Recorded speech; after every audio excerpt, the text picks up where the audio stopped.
Now, I'm really excited to introduce you to our speaker. Diana O'Leary hosts the career advice podcast, Job Talk Weekly, where she educates, motivates, and inspires people to find job fulfillment. Diana worked as a recruiter in Chicago, New York, and LA, and has her master's in human resources from Loyola University and a bachelor's from DePaul. So Diana, I'm so happy to have you here today. Is there anything that you'd like to add to this bio before we jump into questions? Thank you. Well, I just want to acknowledge what you said about what's happening in the world today, because part of this conversation is how to stay positive in your job search, right? So searching for a job is hard enough. Then you layer on the reality of the pandemic and whatever that means for you and your community. And then now you layer on what's happening in the world and how that impacts us. It is a lot of stuff going on. It can be really heavy. So if anything, I would just acknowledge the group for taking a moment, taking an hour to focus on themselves and focus on something that can really help boost them, not just in their job search, but throughout their days, hopefully. Thank you. Thank you so much. Okay, so let's talk a little bit about kind of baseline setting for people. Now, I know that we are, like you said, kind of that idea of staying positive in your job search, which, I mean, I think you'd be very hard pressed to find anybody that says they enjoy job searching, right? It's just, yeah, it's not one of those, nobody has ever gone on a date and said that, like, what one of their hobbies is job searching. It's just not a thing. Now, what do you think? Let's talk through some of the keys to staying uplifted, especially if you are going through a protracted job search, because sometimes it doesn't matter if they last 2 days or 2 months, it always feels like 2 years. Yes. So what do you think is key to think of here? Well, I think what you said too is about the time frame. It's to start with your mindset. Okay, just remind yourself that this is a sliver in time, and whether or not it takes 2 months or 2 years, if you're making a big career change, this is one small sliver of a massive career, of a massive lifetime. So if you focus on the end game, knowing that, yes, this is going to be difficult, and yes, I'm going to have to be busy and taking interviews during lunchtime or waking up early to send out my resume, it is a small sliver of time that hopefully, if you do it well, then you won't be in this position 2 years down the road because you are in a job that you love and you're not going to be looking again. And the other thing is to remind yourself of your own identity. Like, how does your career fit in? This is a part of who you are. Work is a part of you, but it's not all of you. And I am reminded of those pie chart exercises that we all used to do to try and figure out how much time do you spend on family, and how much time do you spend on work, and how much time do you spend on physical health, marathon running, that's not me, music, yoga, whatever else it is that you do. Take a look at that pie chart. And if you are searching, now is the time to adjust. Now is the time to say, hey, I used to work 70 hours a week and I don't want that anymore. So now is the time to really focus on, how do you want your work to fit into your life? Where do you want it to fill in? And what do you want it to do? How do you want it to serve you? I love that as a starting point, because, when you think about the idea of job searching, like you said, it can absolutely be a marathon, but it feels awfully like a sprint, right? It feels from the jump like you're already losing time, like you already should have started some of this earlier, or wish you had done something prior, different along that journey. How do you recommend people find that balance of getting started with momentum, but also preparing for potentially a long slog, especially if you have a niche that you're looking for, or if you have a lot of things that are really non-negotiable, like have to be present in a job for you to be able to move? Well, the last part would be about figuring out what's non-negotiable, because that was the last seminar that we did together, is how to figure out if you need a new job, is to really write down and really physically write it out. What are the things that are important to you? And then keep that as a guide. Figure out what your must-haves are, like I need a certain level of flexibility, or I need a certain level of pay. And then the nice-to-haves. Well, it would be nice to work from home 2 days a week, but it's not critical. Or it would be nice to have a fitness plan, but it's not critical. So if you figure out what you want, that's a way to stay centered. And then routine is always really helpful, especially if you are unemployed now. Giving yourself a routine is really important. But even if you aren't, and if you're working and you're still trying to find a job on the side, divide up your time. It's unrealistic to think that we're going to spend 10 hours on Saturday searching for jobs. So we also talk about some balance, and those are some tools we'll talk about later. But if you're having a tough time figuring out like what's important and managing everything, there are those soft skill tools that I like to recommend of meditation, visualization, journaling. Journaling can always be a helpful key to help you unlock what's happening. So those are just a couple of the tips that I like to suggest for people to figure out what works for them. If you're not a big meditator, I get it. But journaling is always something that I think really sort of helps unlock what's going on inside. It's so funny that you said journaling. I actually just started journaling within the last couple weeks. I think I must have left it in the other room, but like journaling looks completely different, right? Like I kept thinking about it in terms of like, okay, write an entry every day. I treat mine more like an art project. Now, granted, mine's also for my mental health. It's not job specific, like job search specific, but yeah, like take a look at journaling, but also look at what maybe little tweaks you could make that would make it something that works for you. Oh, I love that. I love that. Like take a magazine and put some pictures. If you do have a good old fashioned magazine lying around the house, you know, make it work for you. You know, I always use the example of meditation. My husband would not be bothered with meditation. He does not have time for it, but he hops on his bike and he rides 20 or 30 miles. Yeah. That is his meditation. That is his change of scenery. That is his way to escape. So whatever it is for you, I applaud you for making it more creative and just, you know, tweaking it to edit it to your lifestyle. I mean, that's one big takeaway that I would think that anyone in the Power to Fly Summit this week is focusing on is make it work for you, because what works for your job search, Megan, is not going to work for me and is not going to work for Jane next door. So just take what works for you and then tweak it along the way and share your ideas with other people. I love that. And one thing that I wanted to tell you before we moved on, because I learned this last night and everybody has to know this. It's amazing information that I never had. Did you know that Florence Nightingale actually invented the pie chart? No, I did not know that. So that's one of those things that sounds dumb, right? Hand to God, she invented the pie chart. I absolutely like her. If you've never watched Horrible Histories, it's on like Amazon or something. It's or Hulu. I think it's fabulous. It's the best show, but it's all for kids. But like that's where I learned this, so definitely check that out. Okay. Okay. So let's talk about if you are looking at a career change or a job search, what kind of feelings are normal to go through and kind of experience? Because it can, like we talked about, it can look very different whether you are doing this proactively or reactively, you know, what industry you're in, you know, all of this. So what are some of the things that people can reasonably expect to go through during their job search? Oh, yeah. Well, hopefully you're going through the range of emotions, like from good to bad, right? But in the beginning, it's easy to feel imposter syndrome, with which a lot of women, of course, suffer from. And it's also okay to feel like, oh my God, I don't know what I'm doing. I don't know how to do it. And that's why we will talk in a few minutes about your support system, about asking for help. It is normal to not know what's happening on the other side. It is normal to think, oh my gosh, I just tanked that interview. Maybe you aced it. You don't know. The one thing that I would recommend people do is focus on what you can control and try to block out all the other projecting. You don't know what's happening in the company. You don't know if they're dealing with budget issues and they can't make a decision. It's not about you. It's what's happening in the company. Maybe you didn't get that job, not because you aren't awesome. You didn't get that job because they ended up hiring the boss's daughter's roommate. You know, I mean, there are so many things that you don't know what's going on the other side. The most you can do is focus on what you do and do it really well. And then again, reminding yourself that you will get through this as well, which is why having a good support crew around you can be really helpful at this point. Yes, 100% to the support crew thing, because I've never been at a point in my life where I was job searching and another one of my friends was. It seems to always kind of happen, you know, probably confirmation bias, but it seems to kind of happen when everybody else's careers are going swimmingly.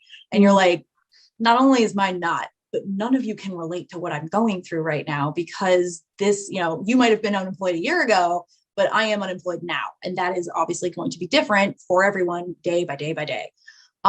When it feels like things are taking too long, let's kind of set maybe some baseline parameters for like, how long should this process take? How do you know if what you're doing is working? Let's talk about the time duration first, and we'll tackle the next one second. Yeah, and actually, this is a perfect segue. I couldn't have scripted this better myself, actually, because tomorrow's episode, our Job Talk Weekly podcast, drops on Wednesdays. And tomorrow's episode is a bit of a diagnostic, like trying to pick apart where the problem is and how to fix it. So I usually hear that 3 months is the base for trying to find a job, a new job. But that is if you're going to be an accountant here and then you're going to be an accountant there, transferring from your set of skills from one to another, 3 months. But the further away you get from the current job you have today, the longer it is going to take. So what I would say is that if it's been 2 or 3 months and you aren't getting any response, then maybe you need to stop and assess and just look at all your information, look at your LinkedIn profile, look at your resume, and have somebody else look at it too. And that other person can't be your mother. Your mother loves you and she's going to think your resume is adorable, but that's not what you need right now. You need like your really critical sister, or, maybe it's someone else in your sphere. And this is why people pay for consultants, is to have someone who does nothing but looks at resumes all day long and knows what works and what's not working. I just worked with someone, by the way, who, he was talking about how he'd been sending his resume out for the last, 6 months on and off. And then I finally took a look at it and I was like, okay, I can see why you're not getting a response. In his head, he had a version of what his resume should be. You need to have shown it to someone. And if you haven't shown your resume to anyone and your LinkedIn profile and asked for feedback, I think that's a step right there. Yeah, for sure. And thank you so much for calling that out about like who to ask. As I was listening to you talk about like call your judgy sister, sorry, sisters, but all I could think was, my sisters are grown, like we're all over 30. Mm-hmm. And I all I could picture was handing my resume to my sister and she looks at it and goes, you're gross, right? Like, you know what I mean? Like you get that like wildly unhelpful yet critical feedback.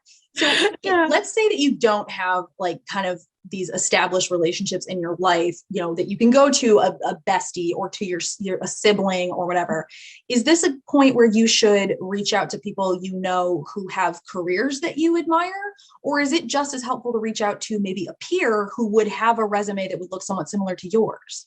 Yeah, I would start with the peer, because if you need help on the resume, you don't want to go to someone so senior and have them see draft one of the resume. You want that person in your networking to see the more polished resume. There are a lot of boards out there on Facebook. There are group communities. You have the networking here at Power to Fly. I would start safely with some peers. And that's why people do join some of these groups. That way they can do some informal networking. Also on LinkedIn, like if you want to be a project manager, there are groups for project managers. So you can meet people there and take a look at their LinkedIn profile and say, wow, mine looks really different. Just go ahead and search for some people on LinkedIn and see how your profile compares. You don't want to judge yourself like, oh my God, they have 20 years of experience, I can't compare. It's more about style and keywords and just the mechanics of what they're putting forward. But I like the idea of peers first. And those are some of the things we talk about too when we get to the resume writing workshop, is how do you use these tools to get ahead? Because you don't want to just be uploading your resume up to the Indeed, up to the application tracking system, and then hoping for the best. You want to be able to use it in conversation with the right people. Ooh, I love that. I've never thought of that in kind of terms of being able to refer back to something in your resume with people that you work with. That is huge, because you're right, you can get that kind of feedback. As we're talking about kind of that support crew, right, and having the people around you that are going to keep you going, maybe your mom would better fit into that category there. When it comes to kind of picking these people, I know it's probably important to have positive people. Should you have should you balance some of that positivity with a little bit less of like the yes man kind of thing? Or would some people maybe be better served with having their hype squad first to kind of get the ball rolling? What do you think about this? Yeah. I mean, your friends best, and deep down inside what that other person, how they're going to respond, right? So I think it's a bit of a balance. And when we talk about support crew, you do want those people who have some added value that can be productive, but not everyone is going to be productive for you in the same way. And I love your example of how when you're looking for a job, nobody else is. But that's okay. Those people in the workforce can tell you what they're seeing. But if you've got other people who are unemployed, I do think it's helpful to find those people so that way you can keep each other boosted, because you can relate to one another. Excuse me. And then when it comes to the support crew, sort of knowing who's going to be critical for the sake of being critical. Again, you know who those friends and family are because they're critical of everything. And you can redirect with them and you can say, okay, yeah, it's going fine, thanks. What are we doing this weekend?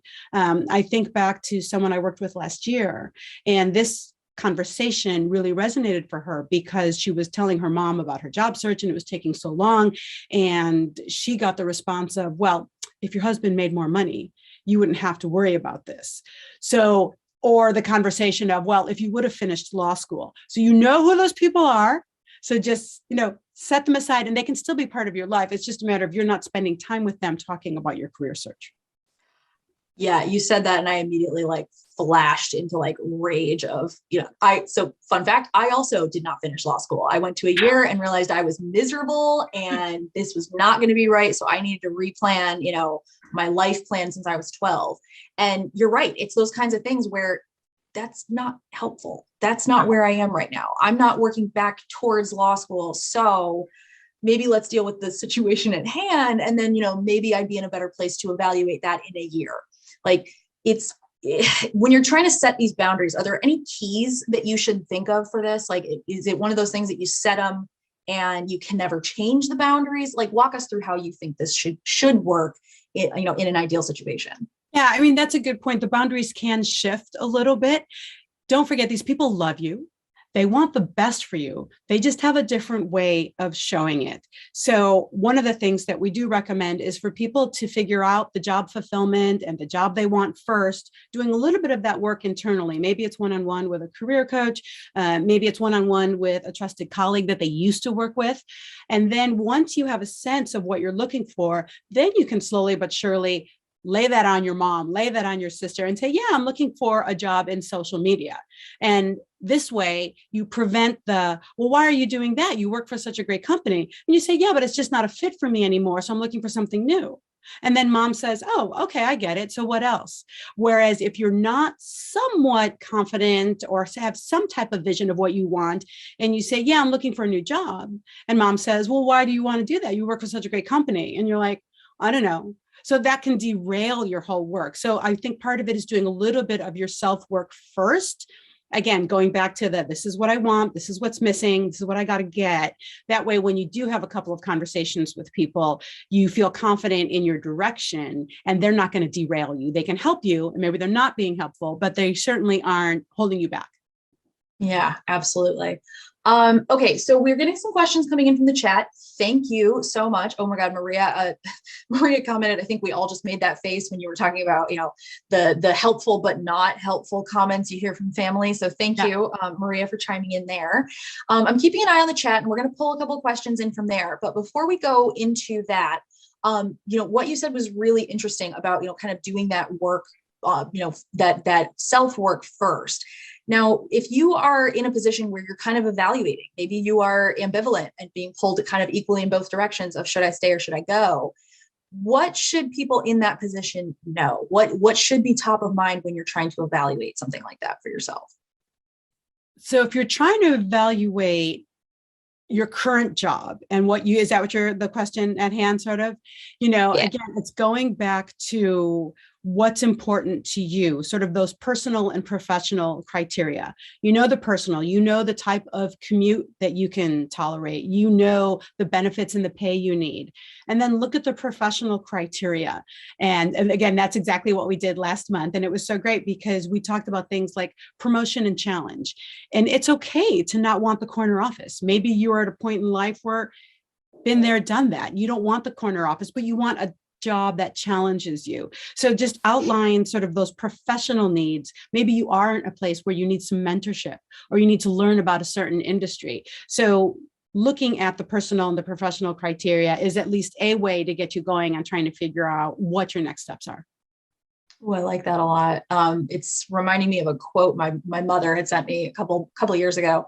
Or no, wait, earlier this year. And it was from Adam Grant, who's like kind of blowing up, at least on at least the social media that I'm seeing with me and my dinosaur friends.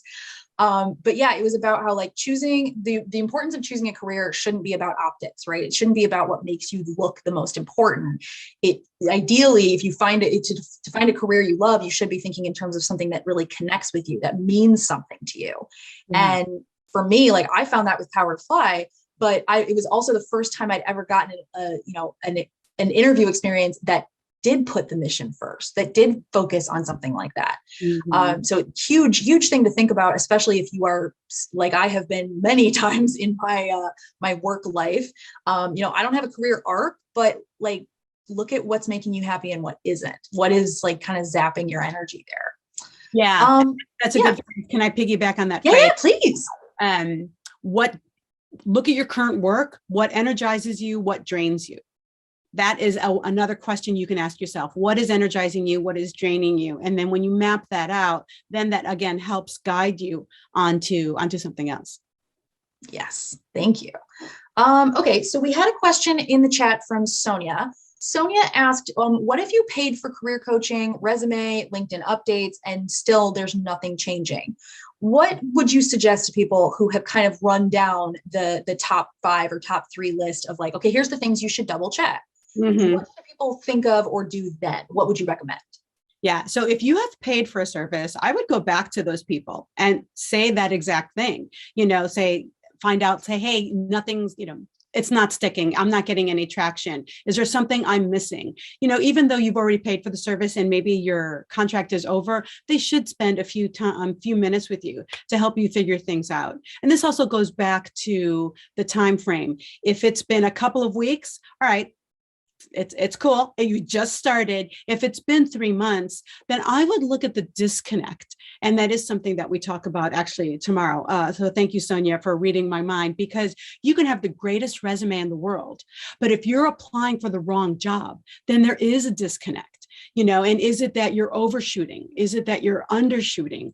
Are you trying to get a career transition going? And your resume is really great, but it doesn't appeal to the job. So I would start looking then at the disconnect between what you're presenting and what you're shooting for and see what type of gap is there. And then again, that's where a trusted confidant comes in. If you've already been done with the career consultants and you're done with them, one of the things you can do is to talk to someone who does a lot of hiring, not just any peer or any coworker. Maybe talk to your old boss. That is always a great place to start. Someone that you used to work with at a different company, is not at the same company you're at now, and get their perspective because they know you and they're not working with you now. So maybe they can give you some candid feedback. Oh, I like that. I like that a lot. I'm trying to keep scrolling in the chat here because we've got a lot of great questions coming in. So I want to make sure we get to as many of those as possible. I love your suggestion of, kind of going back to the service that you used, hey, you gave me, I made all of the changes that you suggested and now I'm still not finding anything. I love that kind of language to follow up. Because you're right, you did pay for a service and maybe they should tweak some of the stuff that they're doing and they're not going to know they should do that if nobody tells them. Yeah. So, yeah. And one thing I'll just throw it out there. It's 10:30. So I'm looking at the clock just to make sure we cover everything. But I will say that on the podcast, we have 3 different tracks. We talk to career experts. We talk to successful job changers, like someone who was an attorney and now he's an actor. I talked to someone who used to be a CPA and now she's a stylist. So we share those success stories as inspiration. But the other track is job seekers. So if someone wants to go to jobtalkweekly.com and just send us an email, then we can arrange a time to talk on the phone. We record the conversation. You get the personal feedback you need, and then we edit and air that conversation so that way other job seekers who are in the same boat can get some of the same advice that you're looking for. Because that is one of the things that we should have started with. You are not alone. You are not alone. There are millions of people looking for a job right now. And I would say half of them have no idea what they really want, Like there's what you want to do. You always hear the phrase about what I want to do when I grow up. So now is the time to really take the time and do that. But you're so not alone. And that's why if you want to share your story, and we keep it anonymous, I just use first names. I don't tell people where you live, and no one will go find you. But that is a way that we can provide some help to people, and that's entirely free. Oh, I absolutely love that. We Power to Fly does something similar. We had our career coach, resident career coach was Heather Cole. I know we've expanded the roster now, but yeah, I cannot strongly recommend enough the importance of finding your people, find people who are also going through this, because they'll also have the same needs as you, and you can learn from each other. Like, hey, this is something that I did to help re-energize me, or don't drag yourself down that rabbit hole. It really didn't pay off for me, and here's why. I love that. Thank you. Now, you're right. We are almost at 1:30. So we have a little less than half an hour left until we get to our next session. So if y'all have questions, please feel free to keep sending them in. I'm going to be referring to those, and hopefully we'll fit in as many of those as we can as well. Sabrina had written in with a question asking, what if you have a short time frame to acquire a job because you know that the contract is ending, even if the company hasn't made an announcement yet? What's the best course to try to find a new job in a very short-term window? Yeah. I feel like this is a situation that is going to hit a lot of people, especially since so much of our economy is like kind of gig or freelance workers. What do you recommend for somebody like this that's facing a seemingly very short window? Yeah, well, you do have a couple of options. And one is networking. First of all, networking is always going to be the key. And I know we have so many apps and platforms, and that's helpful, but nothing is more effective than saying, hey, Megan, my friend Miriam over here, she's been looking for a job, and I know you do great work at Power to Fly. Could you talk to her for 5 minutes? Megan's not going to turn me down, right? So you're going to make a connection through that network. The other thing you could do is then figure out what the current place, I'm assuming they want to leave the current place, but have you talked to the current employer, even if you're on a contract, and say, I'd be happy to stay on part-time, or maybe there's something else in another division that we can consider, just sort of as a transitional gig. That way you're not going from 40 hours a week to 0. Maybe there's something that they can work with you on. And then the other conversation really is to figure out what is that transitional plan for you. There are plenty of people who pick up jobs at Nordstrom or wherever they want to do Upwork. If you're a tech person, my God, there's so much work on the platforms like Upwork and Fiverr that you could do a little side hustle. You don't have to put that on your resume, but it's something you do to keep money coming in. And this is so important because I know we know the value of money. We know it's important, but that financial cushion will help you, because if you have at least a little bit of money coming in, then you don't have to settle. You can hold out for that great job. So think about the entire picture of where some of these contract jobs can fit in to help you get from where you are and where you need to go. I like that. Would it be at all recommendable to like you said, you kind of talk with your current employer and just see hey, I know this project is ending. I'd love to get a chance to work with y'all again. Do you have anything in the works, that you might be able to give me a rough timeline on, so that if I do find another contract gig, I'm clear in time to come back here because I really love working here? Is that advisable, or is that kind of giving a little too much power to the current employer? No, especially out here in Los Angeles, where so many people in the entertainment industry are on contract. So it depends on the field you're in. So in Los Angeles, in the entertainment industry, it is not uncommon to say, okay, I got to know by March 1st, because if not, then I got to say yes to this other thing. So we are always juggling. So it's a matter of how you present it. And you just want to be realistic. Less is more. You don't have to get into a lot of details. Just say, kind of give me a sense of timing, because I've got these other projects. They don't need to know that the other project is you redoing your closet. It could just be anything, right? You have other projects. You want to be confident and positive and collegial that, hey, you'd love working here and you'd love to keep working something out. But I just want to make sure I have an understanding of the timeline. That way I say yes or no to other things. Other things, just has to be other things. Oh, I love that. I have plans. Yeah, you do. I have plans. Yeah, I got plans to sit on my couch later. That's a plan. Good plan too, especially today. Oh God, yeah, it's so great here. It really is. I'm in Ohio, so you at least have somewhat better weather. I came from the beach a week and a half ago, and all I want is to go back and just be full body warm again.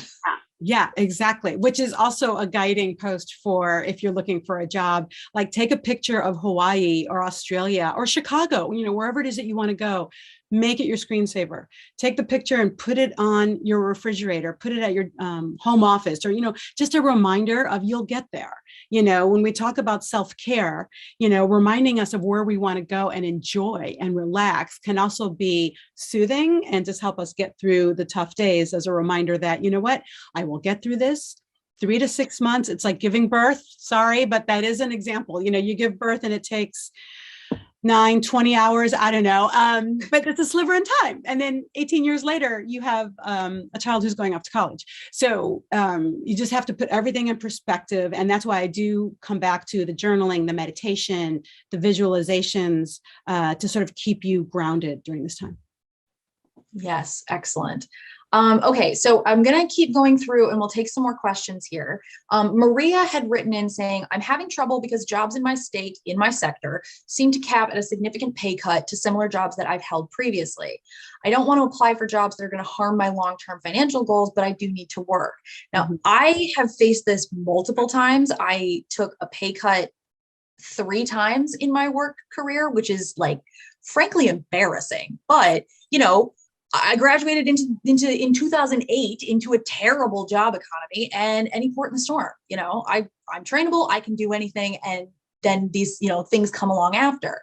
So knowing what we know about how loss of earning potential is massive and rampant within not only like the female worker community, but if you also look at, people who are like Black or brown people, AAPI, somebody that doesn't fit that standard, businessman kind of mentality, the lack of earning potential is huge, and you can do yourself a huge disservice by not standing up for yourself or not, kind of recognizing that what you're asking for is not out of the ordinary. It's not out of the question.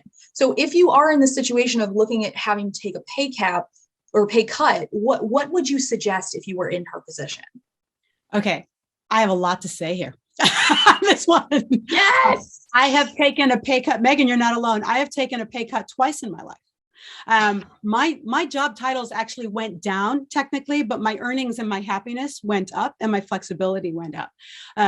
We just did an episode 2 weeks ago, I want to say, about pay transparency. So let's talk about the laws to protect you first, and then let's talk about the mechanics, because if you're in New York, they have to tell you the range of the job. So there are 2 different types of laws going on that can protect you. So pay transparency is a company has to share the pay range, or they at least have to make it available, maybe if you ask for it, maybe after the first interview. So you want to search pay transparency laws for your state or county, and it is difficult. So for instance, what's happening in Manhattan is not the same as what's happening in Albany, okay? But the big one that is going to help our friend here is salary history bans, okay? And God bless the state of California, because we have it, and so do about 20 other states. A company in California cannot ask me how much money I make during the interview process. And this is so helpful, because if she has to take a job right now and she's only going to be making 75,000 and she's used to 100, 2 years later, let's say you kind of get back on your feet, things are settled in your industry, and you see a new job. They can't ask you, again, it depends on the state, but here in California, they can't ask me how much money I make. So if they post a job that I know should be around $100,000, they're going to have to make me the offer based on what the industry is, based on what they think my experience is, but not based on the fact that I make $75,000. Now, this salary history ban is huge. It is a game changer. And it's exactly what you said. It's helping women like me, because I'm that, and it's helping women, it's helping BIPOC, because we talk about how women make 82 cents on the dollar for men.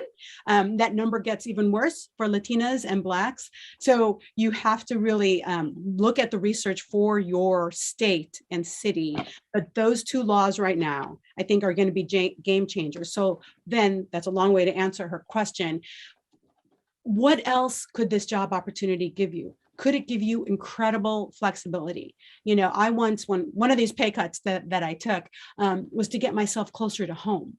I was spending an hour each way driving into downtown Los Angeles. And so then I took a job that got me 20 minutes from home, and actually got me a retirement match that was also pretty extraordinary too. So look at everything else that it has other than pay. Do they have great benefits? Is there something about this company that can give you really extraordinary experience? Is it something like gaming? Is it something really fun that you want to do and that maybe 2 years later can help boost you? So this goes back to then the mindset of gratitude. And I know we talked about a lot of meditations and visualizations, but another tool are the daily gratitudes or the daily acknowledgements. And here's where these come in. So if every day you write down 3 to 5 things that you're grateful for, then all of a sudden that job that only pays $75,000 is going to be so much more meaningful to you. So I would say if you take this job, and there's a lot of good reasons why you might want to, show up 110%, because you never know what other promotional opportunities might be there. You don't know who else you're going to meet. And then all of a sudden, 2 years later, you're back to the salary that you wanted. So I would look at all of those different pieces. And if you do take it, it's really about you showing up with a really positive attitude, because otherwise you will get yourself down. You will be negative. You will be like, oh, see, I shouldn't have taken this job. It only pays 75 and that doesn't work for you. And they can tell. It'll spiral. So let's not do that. So I think those are a couple of the things that I would certainly take a look at. That's a very good response. Thank you for that. And actually, I want to call out, Maria had chimed in the chat. They use they, them pronouns. So thank you so much for that opportunity to giving us the opportunity to make sure you have a better experience here. Thank you, Maria. I very much appreciate that. Please, y'all, feel free to let us know what your pronouns are. Mine are she, her. Diana, yours are she, her as well. We very much value that add to the conversation, because like we talked about, women aren't the only ones that experience this like lack of kind of dollar for dollar when it comes to equal pay. All right. So just to kind of revisit for Maria's specific ask, I'm only like vaguely aware of a lot of these issues. I was a paralegal for like 6 years, among my random job history. And one of the things that I learned that was absolutely impactful is like, what questions can employers ask in your state and what can't they ask? Because generally speaking, your previous employers are only going to be able to confirm dates of employment and if you worked there. Anything other than that, they're not supposed to talk about. So even being asked, I've honestly done this before in interviews. I was asked like, well, what do you make right now? What I chose to focus on and pivot was saying, well, you know what, this job is incredibly different than the job I'm doing currently. And so I was able to look at, the skill set and say like, okay, well, based on what I'm doing currently, a lot of the things that I'm doing would apply, but you also want access to these other skills that are not skills that I've been utilizing in my current role. So the job that I'm moving into is going to be vastly different. So let's talk about compensation in terms of what's going to be required for this role. You don't have to tell them. They can ask if they want to. You don't have to tell them. And this is where the art of salary negotiation can also come in. Maybe part of the answer then to Maria is, are we sure that this job doesn't pay? Like, how do we know? Because sometimes you can get into the conversation and they love you, they fall in love with you, and they really want to hire you. And even if you negotiate for $5,000 extra, that's a lot of money, because then next year you will get a raise on top of everything else. So the raise of 75,000 versus 80 obviously has a snowball effect. Yeah. So one of the things that you could do is you can ask questions like, is there room in the budget? That's kind of a nicer way than saying, can I get more money? Is there room in the budget for a salary adjustment? Or, can we revisit pay 6 months down the road? Those are some of the questions you have. And we have some of those salary negotiation tips on our blog, on our website. But I think that's certainly a conversation that everyone is having, by the way. Yeah. We are having almost a pay reckoning when it comes to human resources. If you watch on LinkedIn, if you watch on everyone's conversation, it's just tell me what the job pays. Let's cut through all this negotiating and quiet. Yeah. Silence. Remember, you were supposed to like wait for the number. Who was supposed to? Oh God, the rules. First? It was like dating, but worse, right? Like dating with uncomfortable shoes. Yeah, like dating and money at stake. Yes. Oh my God. And something that like most of us, it's uniquely American, I do believe, but especially with women, we're socially conditioned to not talk about these things. These are things that you're not supposed to talk about. And so we have a hard time even having the conversations because we're out of practice in addition to the stigma. So yeah, I cannot recommend that strongly enough. I have also been in a situation of like, oh yeah, we'll revisit. Get it in writing. Don't make the mistake I made when you work for a jerk who tells you that, oh, your husband's salary should be enough to cover you. Get it in writing. Please don't follow in my mistakes. Do it better for yourselves. Yeah. And, we do come from a society where many years ago, that was the norm, that the husband made money and he was the provider. I mean, look, in the military, it still happens. Oh yeah. Our nephew Todd gets paid, and he gets paid more because he has a wife and kids. Deployment marriages, man, they're a real thing. Exactly. And trust me, they're working. Look at, he's sacrificing his life. She is sacrificing her life by moving around the country with him. So you could make an argument for that, but it just goes to show you how certain things are ingrained in corporate culture. Yes, 100%. Yeah. Okay, so I'm still referring to the chat. So if y'all have more questions, please feel free to put them in there. We've got a little over 15 minutes left. So maximize the time you have here with Diana. Let us know what you want to know. Now, one of the questions that I wanted to touch on, and this is, I don't know that we've ever asked a question quite like this. So I'm really excited to get your take. Sometimes we leave roles that might have felt like our dream job. You might feel like you're kind of stepping away from like a major highlight of your career, as opposed to, either making a lateral move or maybe not reaching that same pinnacle or what you thought was the pinnacle of your career. Mm-hmm. What should people know about transitioning out of such things that feel like that was a very big deal, or the next thing is going to be a little bit of a letdown? What should people know about this? Well, I would back up and make sure you know why you're making the move. If you're already disappointed about the move, why are you making it? Now, getting back to the military spouses, that might be an example. Like maybe someone in the family has to move and you have to leave your great job and go across country because of someone else in the family. I get it. There are times when we have to do that. So if you have to do it, I think it comes back then to mindset. Again, that mindset, attitude of gratitude, as my friend used to call it, and really seeing what are the benefits, what are the upsides of this new opportunity? How am I going to make it work for me? How am I going to get the most out of it? And how am I going to show up to make sure that I make the connections and I get what I need out of it? And then maybe I can leave 2 years later. So if it is something that you have to do, I would look again at all these other factors to make sure that you're showing up in a positive way, but that you're getting something out of it. I know I froze there for a second. So you're good. You're good. Okay. Did that address the question? I think so. I mean, it certainly did for me. If any of you have another, a follow-up, or you want to dive in and kind of expand on something that Diana just said, please feel free. Shout it out in the chat. We would love to hear from you. All right. So when we're talking about putting ourselves out there for these job interviews, it's a vulnerable spot, right? Because you're only there because you need a job. Nobody goes out, generally speaking, and does these just for funsies. So how can you protect your mental health and your energy during this process? It's rough. It's rough for everyone, but how should we be thinking about, kind of self-care or recharging our batteries in this kind of situation? Yeah, I think this is exactly where self-care does come up, because you've got to take care of yourself. And getting back to the original introduction to today's conversation, with so much happening locally, with so much happening in the world and how that funnels down to us, you need to take care of yourself in whatever way that is. I like the escape method, whether that's escaping through a good movie, the funnier the better, but whatever works for you. If you love action movies, go for it, but really escape. And like, I was getting ready for today, but I knew I needed something yesterday. So I have just started the Marvelous Mrs. Maisel. That's my new, I just started it. I know I'm 4 years behind, but I just started. Who cares? You're wonderful for going to it. You're going to love it. Oh my God. Oh my God. I know. It's so great.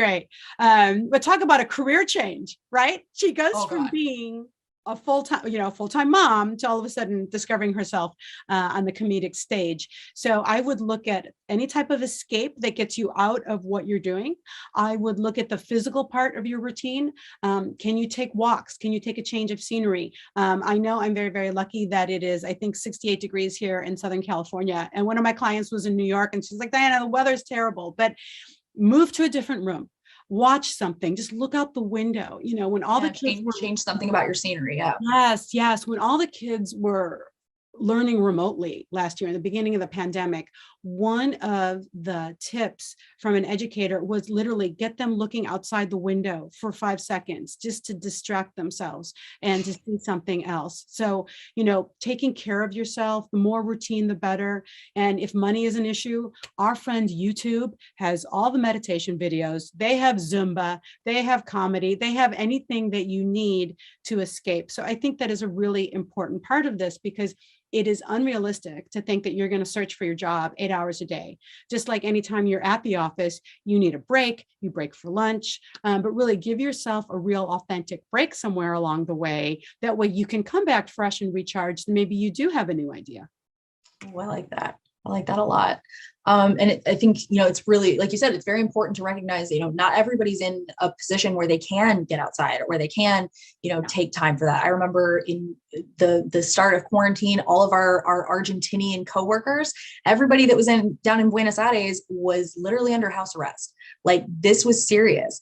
And we had, I had a coworker who was stuck in a studio apartment with her 2-year-old and her partner. That's a pressure cooker. But yeah, anything you can do to kind of get out of that mindset. I tend to do escapism because of, my mental health stuff. I tend to do escapism a little bit too far, but, set that timer, give yourself 20 minutes, give yourself 2 hours, whatever it is, set it and do something different, do something to shake yourself out of it. I love that. Yeah. All right. Okay. So we've got really great questions coming in here. And we have a little over 10 minutes left. So if you have them, send them in. We're going to try and get to as many as we can. LaRonda had asked, how can I handle friends that are too positive? I just got laid off, and some friends are just positive. They're trying to be so positive, saying it's such a great job market. You'll find a new job fast. When I was already searching for a job before I got laid off and still haven't gotten one yet. This is huge. LaRonda, I sympathize with you so hard. Toxic positivity is something that I am very passionate about, because it's an expression of care that kind of grates a little bit, at least for me. Diana, what's your opinion on this? How would you handle people that are at that level of kind of Pollyanna, look on the bright side, when that might not be everybody's cup of tea? Yeah. Well, the great thing is that this person already knows who they are. They know that this is the feedback that they're going to get from these people. So I would just dial down my interaction with them for now, because if they are innately positive, that's not going to change. And so if you're in a place where you don't need that positivity right now, because you need, you're in a more realistic place, it's just not serving, it's just not helping you, then just take a break. Remind yourself that they have the best of intention and they are trying to super serve you, because they come from that place of positivity. That's like their strength. That's like their superpower. And they might be thinking, well, if I'm super, super positive for Megan now, that's going to help her. And right now, that might not be what Meg needs. So I think you just, appreciate where they are, and you don't have to even get into it with them. Just say thank you and move on, and then use them a month from now when maybe you do need that positivity boost. I think this is part of where the empathy gene comes in. And I learned a great one from Brene Brown. And this is actually for your positive person. I don't know that this is for how we would answer it, but one of the things that Brene Brown says is that no empathetic answer starts with the words "at least." Think of that. You like that one? Oh, I like that one. Yeah. I've been hearing, I've listened to a couple different podcasts that she's been on. I have yet to do a deep Brene Brown dive, because I know it's going to turn out like a lot of other people, where I dive in and all of a sudden I'm like, well, my therapist says, blah, blah, blah, blah. Or, Malcolm Gladwell was writing about this, blah, blah, blah, blah. It's like, okay, it's going to be intense. I can feel it coming, but I love that. Oh, say it one more time for the people in the back, people that weren't quite listening. Yeah. So if Meg calls me and says, it's so hard to find a job, I'm not finding anything. And if I say, well, at least your partner has money, or at least, your mom can support you, or whatever it is, that does not help Megan. That helps me because I don't have to engage, I don't have to support her. But I have tried to get rid of the phrase "at least" in supporting other people. Now, the person who did ask the question in the chat was more about them hearing those types of things from other people. I think you thank them and you pivot. You pivot into another conversation like, hey, I'm on season 4 of Mrs. Maisel. Have you finished it yet? I mean, because if that's who they are, you just want to appreciate them for who they are and then tap into them when you do need that positivity boost. But they have the best of intentions. And I think that's a good level set for all of us. Realize that most of your friends and family do have the best of intentions. Yeah, that's very true. Very important. My conversations around stuff like this really changed when I started replying with, oh, thanks for telling me that. You've given me a lot to think about. Yeah. And thank you. The power of thank you. I mean, really all it is thank you. Yeah. Pivot. Yeah, just pivot around. You don't have to, kind of have that showdown if you don't want to. It's not, I from an outside perspective, when my friends have been going through job, kind of job searches and things like that, my biggest response is, I'm sorry you're going through that. I wish this was easier for you. Yeah. Yeah, that is a great response because it's true. You're sorry to hear that. You're sorry you're going through else. And what else can I do? Is there anything else I can do? Yeah, I think most people understand that going through a job search is very much not an opportunity to plan a surprise party. It's not really, something that is celebrated that much. So yeah, I think you're right. Having that mindset of, here's where we are. I like that. Okay, so let's talk a little bit before we leave. We have a little bit left in terms of like kind of the practical steps that people should take or what they should take away from this. Mm-hmm. So when it comes to, let's say we've gone through our interview process and we're now at the point where hopefully, fingers crossed for all of you, you're looking at offers. Mm-hmm. What should people know or what should they be thinking about when they're assessing either multiple offers or an offer on the table versus what they are currently in? Yeah. Okay. Well, let's try and break that into 2 different answers because the first part is I hope you have done your research. There is so much information now on salary.com, Glassdoor. You should have a sense for that job, what it pays. And again, if you're lucky enough to be in a state where there's some pay transparency, even more so. So make sure that you have done your homework so you know that this job should pay somewhere between $75,000 and $85,000. And then it's how you bring your answer to it. Are you really excited about this? And don't forget, if you give them a range, especially if we're working with a recruiter, and you say, I'm looking for somewhere between 75 and 85, you have just said that 75 is acceptable. So don't be disappointed when they don't offer you 85. So really focus on the numbers that come out of your mouth because you can never take them back. And then again, if you have that list of must-haves versus nice-to-haves from the get-go, this is something that you can go back to and say, well, does this job offer, tick off all of these scenarios? One thing that I do suggest people have, like right away, before you start talking to anyone, before you start looking for jobs, have that bottom line. Say, I cannot take a job for less than 75,000. That way, when that offer comes through for 70 or 72, you say, nope, that's not my bottom line, because we can get so caught up, the interview, and maybe it's a fancy office eventually if you are going in person, and maybe they have a gym membership and, you get free stuff or whatever. You get really caught up, and companies are wooing you during the interview process. They will never treat you better than when they're interviewing you. Don't forget that. So important. Yes. But then remember, it can change after that, right? Mm-hmm. So I would just make sure you know what your non-negotiable number is, know what the other elements are. Again, that personal and professional criteria. Do they meet your values? Is this a company that has the type of culture that you're looking for? And what does that look like to you? And so have those things in mind and then sort of check off that box. There's always an element of, you don't know. That place could be crazy, that you could be crazy. I mean, when we hire people, we don't know what we're going to get. I mean, it's really hard. Even if Meg was a great employee at Power to Fly and she had great references and everyone said so many amazing things about them, then they get hired at another company, but the job is slightly different. Meg's life is slightly different. You never know how that person will then perform at a new place. I mean, so much of this kind of is a crapshoot. And I think HR managers know that. So even for you, you can never be 100% positive. And I think that might even be a little naive to think that I'm 100% confident that this job is going to be 100% awesome for me. Oh, yeah.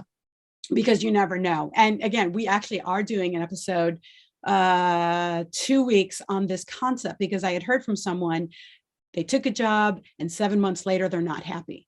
So what do you do? Do you stick it out for a year or two, or do you quit and then kind of go back into the market? So what are the things that you can be doing, the questions that you can be asking to try and make sure that you do put yourself in the best possible place of likely having a job that's a good fit?